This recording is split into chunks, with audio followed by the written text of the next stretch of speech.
Welcome everybody.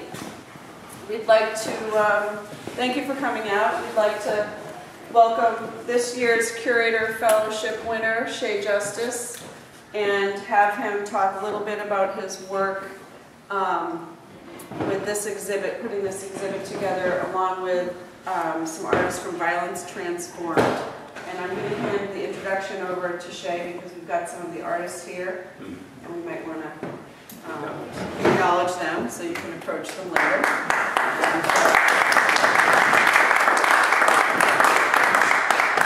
Now I get nervous because I thought everyone was going to be sitting instead of surrounding me. Would you like them to be sitting? No, whatever people are comfortable with. Whatever people are comfortable with, because I may start moving around. It's an honor and a blessing to be here. I want to thank you again for inviting me to have a show here. I love the site and everything. I was like, wow, I was hyped to get to Hopkinton first. And I was like, oh, look at the place, it's wonderful. Part of the thing I'm blessed to be a part of with this show is that Mary Harvey, who spoke the other week, who created Violence Transformed, and Loretta Baines, who created, or I shouldn't say created, participated in the creation of AMART, African American Master Artist Program at Northeastern under Dana Chandler years ago. To do a show with them was significant and important to me. But also having friends of mine who I have known for years, who know me and vibe with me in terms of stuff that we do. For instance, Thomas Quest Burns here, whose wonderful pieces here and down the hallway. Whatever you do, once you're done looking through here, don't forget to look down the hallway and ignore Donald Trump's face. Don't let it depress you. It's interesting and powerful how this person responds to it, but don't let it make you go, I don't want to go because that's Donald Trump. You know, and the great Craig McClay, whose pieces are around the corner here, known them many moons.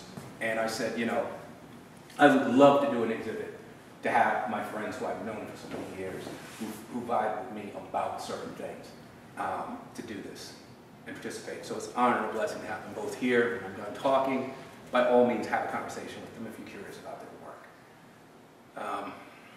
So I can talk a little bit about myself. I'll point some things out. And if you have any questions whatsoever, I'm glad to answer them afterwards. And you know, I know it's after work and people are kind of tired, so I don't want to take too much time. But I probably will. We'll see. As you should. There you go. I probably will. I'll start off with saying I was born in Roxbury, Massachusetts. Won't give the date or what year. But I went to public schools. I went to Boston University. I ended up becoming a school teacher, so I've been teaching art for the last 30 years. I was very, very inspired growing up by Dana Chandler, who was a local artist in Boston who did murals all over the city, particularly Roxbury and Dorchester. His political points of view were very inspirational for me. When I first started out, I wanted to be a comic book superhero artist. And then when I was at BU, once you go to college, sometimes your headspace changes. I wanted to do Batman, Superman, this, that, and the other. Or a children's book illustrator, which I still kind of want to do. One of the most talented children's book illustrators I know is Ethel Holmes. And I'm like, yeah, she's doing it. I want to get in on that at some point because I really enjoy her work. But I became a teacher. And once I took classes on African American history and women's studies, and I went to a summer camp years ago called Anytown that opens your mind up. Rolling Ridge Conference Center, Andover, these different places, diverse groups of people. You got to sit with each other for a week and do activities that breaks down prejudices and things like that. This is when we were in high school. It changed my outlook on so many things. So a lot of that is carried with me in the works that you see here. I started to think about history beyond Batman, Superman, and the fantasy, but the reality of the heroes that we have among us who have existed. For instance, the collage up here of Thurgood Marshall, and the piece up here of Paul Robeson, and who Paul Robeson is. I mean, you almost have to invent someone as brilliant as he is, or he was. Rutgers University, football, lawyer, activist, sang opera, could do Shakespeare in several different languages. I'm like, you almost have to invent a person like that. And he was a real human being. Obviously, I was a huge fan of Bob Marley, and the greatest of all time, Muhammad Ali. Beautiful portrait. Was significant to me as a child. But I've also continued, if you look around, a lot of my work has text in addition to image. And the reason why is because I have a fascination with writing things down before I forget them, even though most of the time I don't forget them. I still write them down. If I see some information that's significant to me, I go, oh my God, I better jot this down because the world needs to know about it. So an example is this scroll piece here. And those are just pages from my sketchbook, one of my sketchbooks. And things that suddenly come out or come to light that we say that in history, and it's weird, history is so fluid, and there's people who lie and intersect it and things like that. And we're living at a time where people are trying to censor it and deny it. But when recent events happen, like for instance, Nixon's aide who admitted that the drug war was meant to target black people and war protesters in the 60s, the 70s, I was like, and it came out like a year or two ago, but of course Trump swamps it. So you don't really know. Because we're at him and we're not looking at some of these other things. So a lot of times, writing it down and drawing is like, for my peace of mind, you said this, you did this. The fact that the two people who did all those years in jail for killing Malcolm X were exonerated. That is extremely significant. Or the fact that the woman who lied on Emmett Till admitted to it. And it was a struggle to try to have her charged, and they never were able to get it done, and then she just died.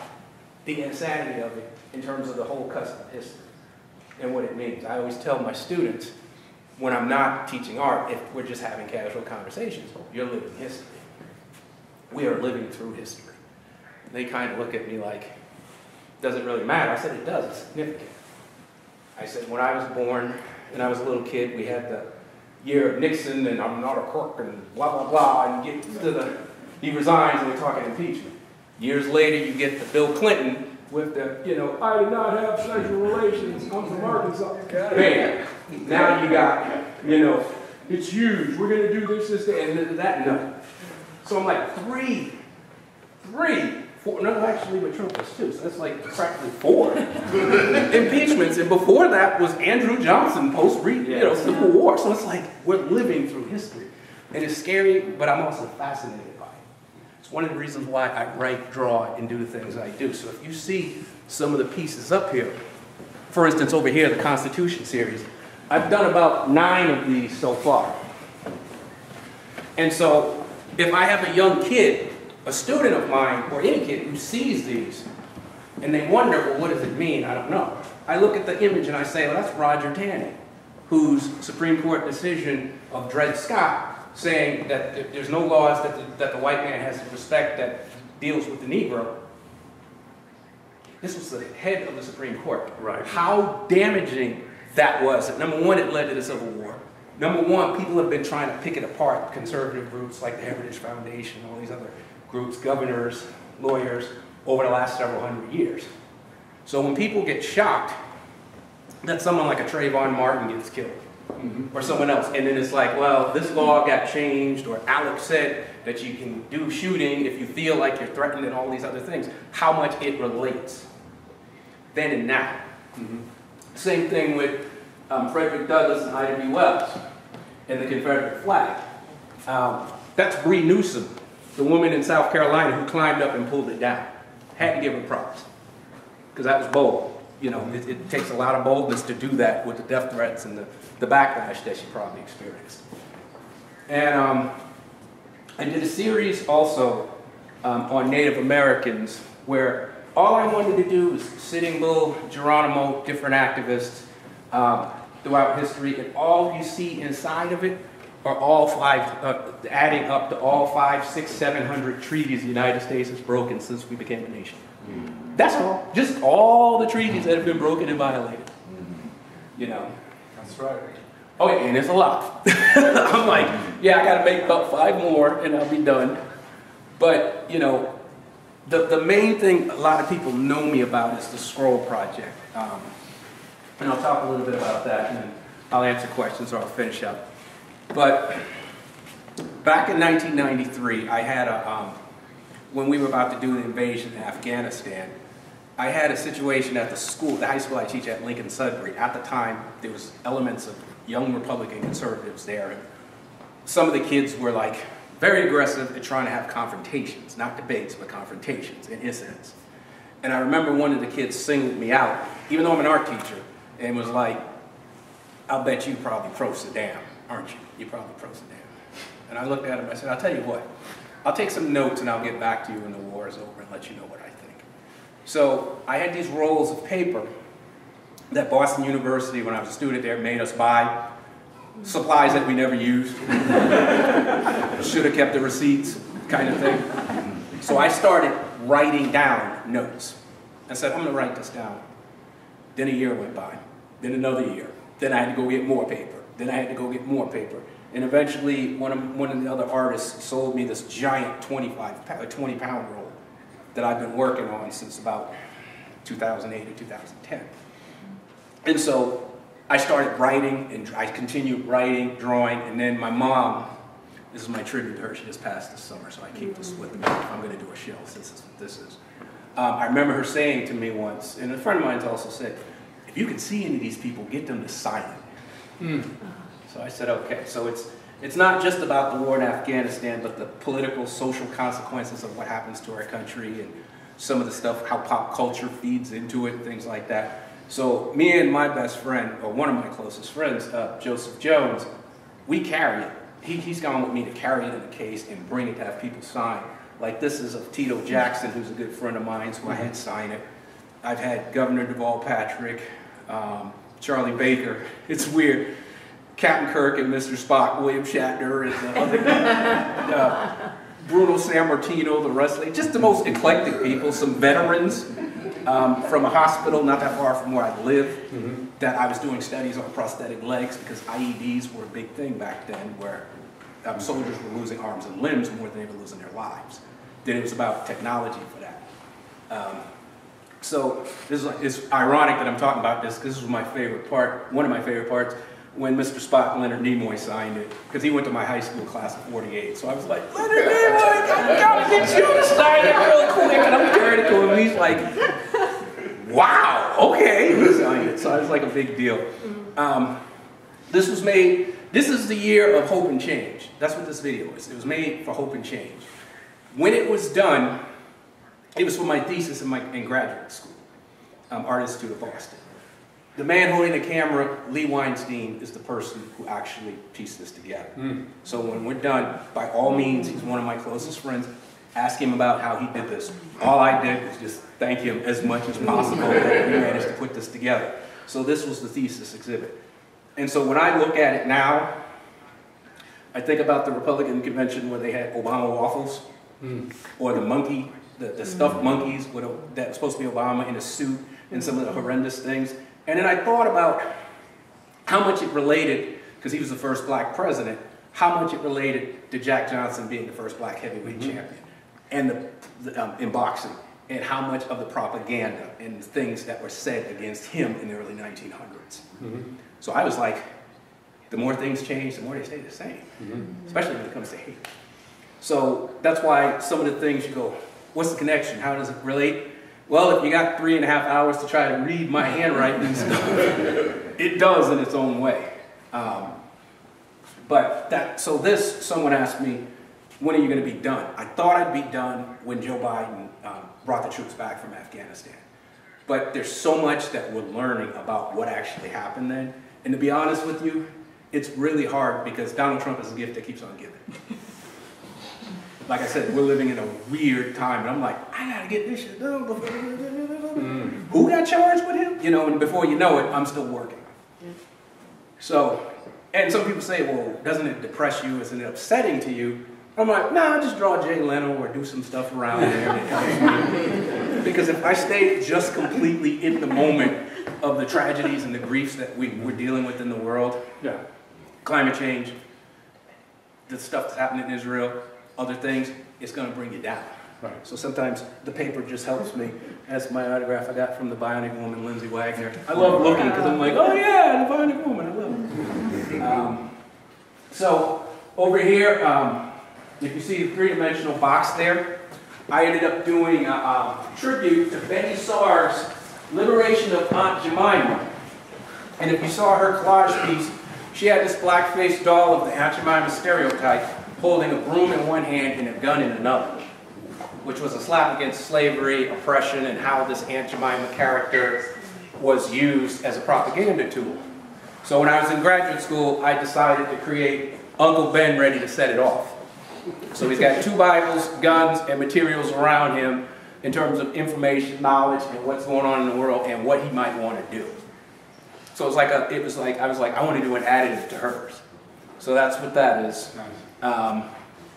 This piece here, I did in Eggleston Square after someone was murdered, because I live not that far from there. They have these tributes to folks when they die in certain areas, certain locations. God knows after the marathon bombing, there was tons of it in Copley Square. So when I saw this, I just sat there and I just started drawing and painting it.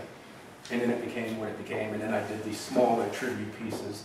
And again, text is very significant to me, to help explain why and what does it mean and what. A lot of times it's me writing, a lot of times it's me taking pieces of headlines.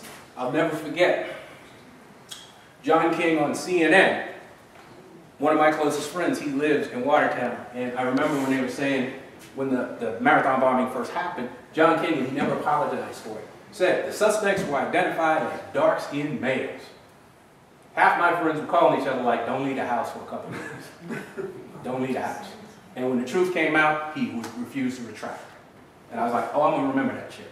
Because that's cold. That could have gotten someone killed. This was another piece. One of the few self-portraits I've done of myself here when I was a little bit prettier than I am now, I guess. But piecing some of the things together. Again, some of the highlights and some of the headlines and things like that that I think are really significant and important. So when I put it together and someone says a lot of words, a lot of text, I have a lot to say and a lot of things I notice. And so because of that, you see it reflected in the work. And generally, I mean, none of my coworkers that Heath is here, I don't even speak in our staff meetings or anything. I don't say anything. So they have no idea unless they're all here. Wow, you say a lot in the art world. You don't say anything in the staff meetings. I'm like, nah, not really. So I think that's pretty much everything. Obviously, Craig McClay's wonderful pieces are here. If you want to talk to him about it, obviously after the presentation or whatever, but these are Craig's. And of course Burns, the Jesus one there around the corner, because there's other pieces around the corner too. And as you go towards the fire alarm on the end there, Mary Harvey's pieces there as well. It's not just my show in the sense of it's the only stuff that's here. There's other artists and stuff that I encourage everyone, please check them out and talk to the other artists too. So on that note, I'll be glad to answer questions if people have questions. Does anyone have any questions they want to ask Shea or any pieces you want them to address? Anybody? Yes. Okay. Well, there's much to appreciate about your work. There's a lot going on. One of the things that I really admire about your work is, especially in the cases where you grab bits of text, I think all of us have the experience of reading things and saying, this is amazing, this is incredible, I can't believe this is happening. Mm-hmm. This is astounding. And then we let it go. And then we go on to something else, and then we read the sports page. And then we have lunch, and it's gone. And you're grabbing it and saying, don't let it go. Remember this happening. This is significant. And I think we have a tendency to glide through what's going on. And so I feel like one of the functions your work is serving is to say, notice this. This is real. This is important. So I've seen a lot of pieces that have a lot of text, but this has a quality of grabbing significance that I thought was really nice. I wanted to attribute that. I think one of the things that got me so much into politics is my grandparents in Virginia were antique collectors. And when we used to go into the front porch into their house, one of the first things they had, and I've talked about this before, is this display box that you could turn, and it had all these political buttons on it. And I remember since I was about 5 years old, trying to memorize the names, Nixon, Agnew, I Like Ike, and what any of it meant. When I was 16, for my school newspaper, I I had an opportunity to have an interview one-on-one with former President Gerald Ford. Wow. And it just set me in a way that I haven't really changed much. I mean, like I said, I've gone in different directions in some ways, but I haven't changed much since. Because I think about history so much, but a lot of times I've heard people, especially when I went to college, say, well, why vote? What's it got to do with me? Or it's not going to change anything, it's not going to matter. I'm at a point now where I say, well, if you think it doesn't matter, why are people spending so much time, effort, and money trying to make sure you can't? So it must mean something. So for me, the past is prologue, obviously, but how could a young kid relate to looking at Roger Tanning, like, what the hell do I care? Or how could someone look at J. Merritt Sims on the end there of this and say, well, what do I care? Father of gynecology, experimenting on slaves, no anesthesia, and the horrible things he did? Very significant. So I'm like, past is prologue, how does it have anything to do with anything else? That's going on now, and that's partly why you see the juxtaposition of certain images, particularly when you look at this. You know, Afghanistan war, well, you got some of the characters from the Banana Splits in this, or Chuck Woolery from the game show or something. What does it have to do? And I'm like, it's all related in some way, shape, or form. The intersection of politics, pop culture, the zeitgeist of the lifetimes that we're living in, it all intersects in some way. And so for me, piecing it together is what's so significant. Well, for me, your work in total says, this is history. We are living history. And be aware of that. Be aware that you're a player in that. Yes. Be aware that you have agency in that. What you do matters. How you handle things matters. And this isn't happening around you. This is happening through you. So how much of that are you able to bring into your teaching? Very little, because I try not to proselytize. That's a dangerous slope. Now, let's just say, for argument's sake, I was a pro-life, Trump-loving, election-denying teacher, and I said, you know something? I got a right to tell my students that that election was rigged. It's going to be some shit. So you can't, even if I'm good-intentioned or progressive or liberal, it's a dangerous slope that you can slip. But is there a part about history from whatever vantage point, if we are living in history, is part of, what I'm taking away from this is the responsibility of history, from whatever point of view you may see it from, which offers opportunity for students to be more reflective of what the impact of their art could be. So is that a piece that can get layered in, or is that? I'm very careful about that. I teach basic drawing. Yeah. So just getting them to even be on a level where they can draw portraits and stuff, we got to start on the basics and the fundamentals. I teach basic drawing, basic painting, and drawing and painting too. When it gets to drawing and painting too, if collage and doing some things to make a statement is significant, then yes, we can do that. But initially, they have to learn the elements, principles of design, the aspects of value, shading, before they even can get to that. Because some of the kids, they come to class and they say, I can't draw. I didn't draw in middle school, I can't draw. And my job as a guide is to stop saying I can't and at least say I'm trying. I have a colleague named Chris Herbert at the high school who teaches a class on race and politics and history. He asks me every single year to come in one day to do a slide presentation of my work to the students. Some of the students are MECO kids from Roxbury, Dorchester, Penn, and there's resident kids there. And I've always said yes. I just did it this past week. I'm lucky and blessed to have that kind of opportunity. There have been murals around the school from the MECO program that I've helped guide the kids into doing.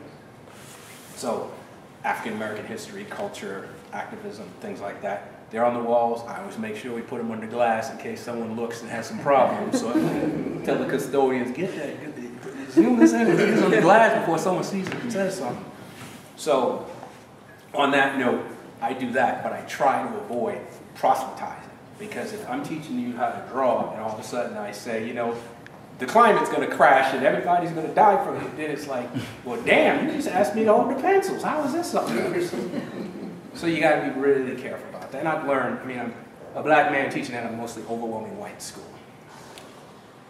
I do like getting a check. You know, I need to get a chance. So, Well, we are inviting Okay. the high school, that they actually asked to bring the students here from history classes and art classes. oh, wow. And they are coming over to see the show.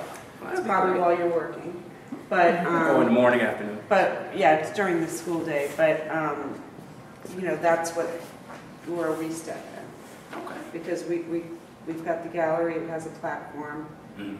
and people can choose or not choose to come in here and see it. And, you know, being on the grounds of the high school, they came to us, That's great. so. Oh. But on another note, I've invited all my students to come. They all know. You know, you come see it. You know, They'll because it's figure it out. outside of the school, but you can come see it. So I've invited all of them to come. So if they come, that'd be great.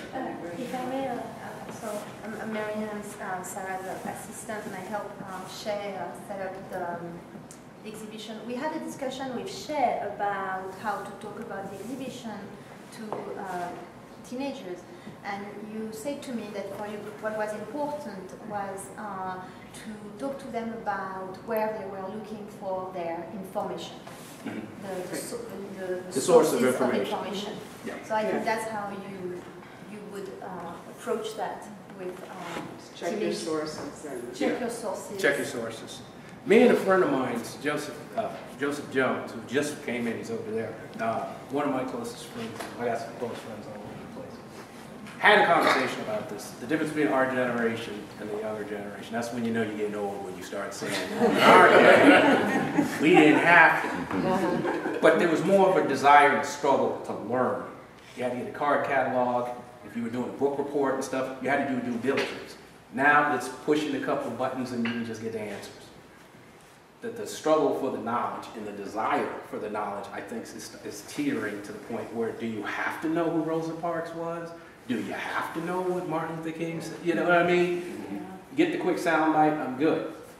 I need to look at that new Taylor Swift video, that's more important. So it's like that kind of stuff is the things where you want to leave the opening to kids and have them do the research. That's one of the things I emphasize. Do the research. Don't take my word on it, do the research. Yeah, and if I just kind of push this along, just because I struggle with this a lot, right? In that, you know, what does it take for each of us to see ourselves also as that teacher? Not necessarily with the skills and gifts, that talent that folks like Shea have, but we can bring people to this and open up the dialogue. And I think, as an artist, you know, you've done your part. You've created the platform, the stage, the content. Now it's up to the rest of us to bring people that would not normally be a part of these conversations into this, and you don't have to force it, but just the invitation alone, and then, you know, be sure that we show some grace and compassion when we have these conversations, you know. But I think that's a job for all of us. Yeah. Hey, are you familiar with Primary Source? The Primary Source is a wonderful resource for teachers in Watertown that does global education, but they have a workshop on like documents from the National Archives, and as soon as I saw your stuff I was like, oh my gosh, Primary Source would love to talk to you because you're utilizing Can you give me that information? you're utilizing that information and that research and then personalizing it. And so I think there definitely are some great resources. Primary Source, if you haven't used that as a teacher, they do wonderful workshops. I've been to one on abolitionism in Boston, the history. They just do a lot of great global education. So Celeste, would you be willing to just remind me that in a message so that I can look into that and make sure we get that contact? I see the importance of your work. I was an art teacher, but I was also a librarian, and I see you in like a history class, or sort of that interdisciplinary.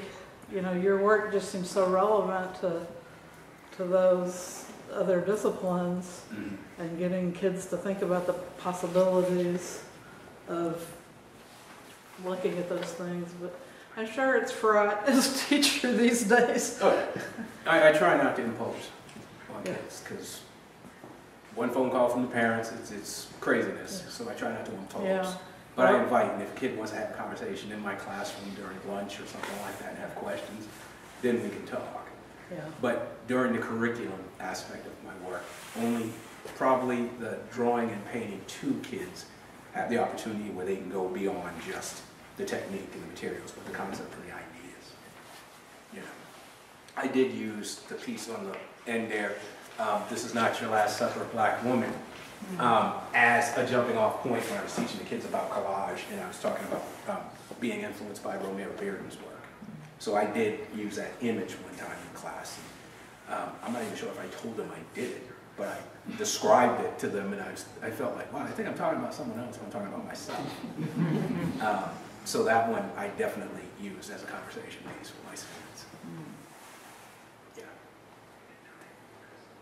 Any other questions? Well, I'd like to applaud Shea and the other artists.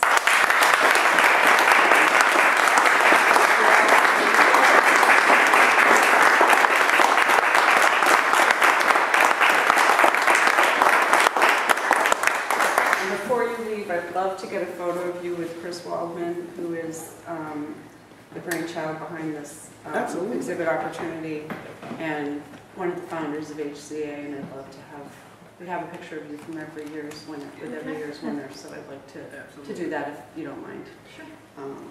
But feel free to approach Shea and have another look at the show, and then we'll close out. Thank you all very much for coming. Thank you.